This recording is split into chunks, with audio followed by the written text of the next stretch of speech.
Despite all the talk of tough measures in Tuesday's budget, many still suspect the Rudd government will announce some sort of paid parental leave, even if it's not to start for a little while yet. Last year, of course, Kevin Rudd said it's time to bite the bullet on this, and the Productivity Commission did recommend a scheme which would see 18 weeks paid leave for all parents, mums or dads, whoever the primary carer is going to be, at the price of the minimum wage being paid to them for 18 weeks. The Productivity Commission said it would cost the government about $450 million a year. Of course, some women do currently enjoy paid maternity leave, but it's up to being able to negotiate this with your employer.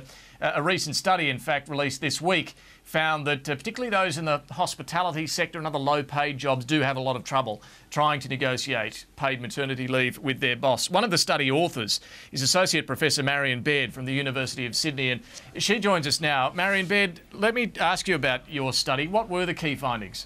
Good afternoon. The key findings were that most enterprise agreements in the public sector, up to about 60%, provide some paid maternity leave for female employees. In the private sector, it's much less. And so what we've seen is a very difficult barrier, if you like, to bargaining or negotiating for paid maternity leave in the private sector.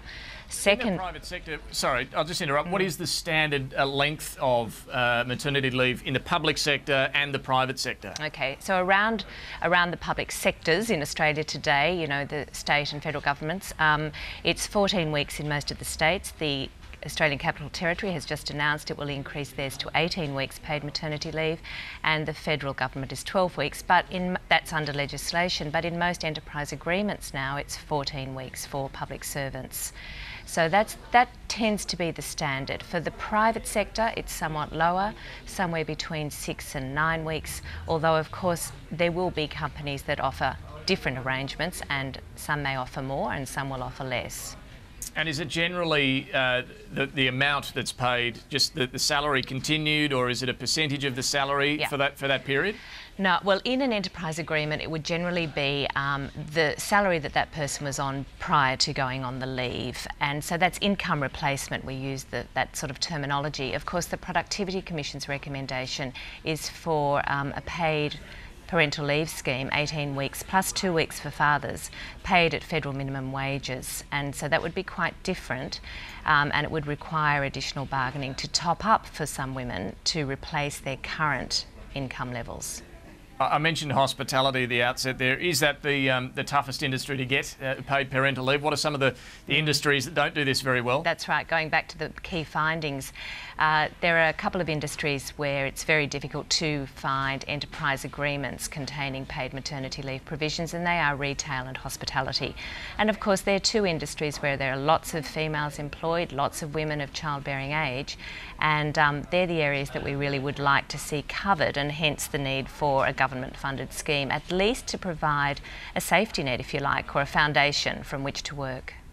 And what did your study look at all the cost and benefit for these sorts of industries, for business, of having that sort of scheme? Yeah, in this particular study, we focused on what was happening under bargaining. Now, that is a slightly different question to looking at the costs and benefits. We know from other studies that there are lots of benefits to businesses of providing paid parental leave schemes, but that wasn't covered in this particular study. All right, Marian Baird from the University of Sydney, thanks very much for bringing us up to speed on that. Thanks very much. Twitter is enhancing the way we share ideas and information and bringing you up-to-the-minute news and views. Sky News is part of the global conversation.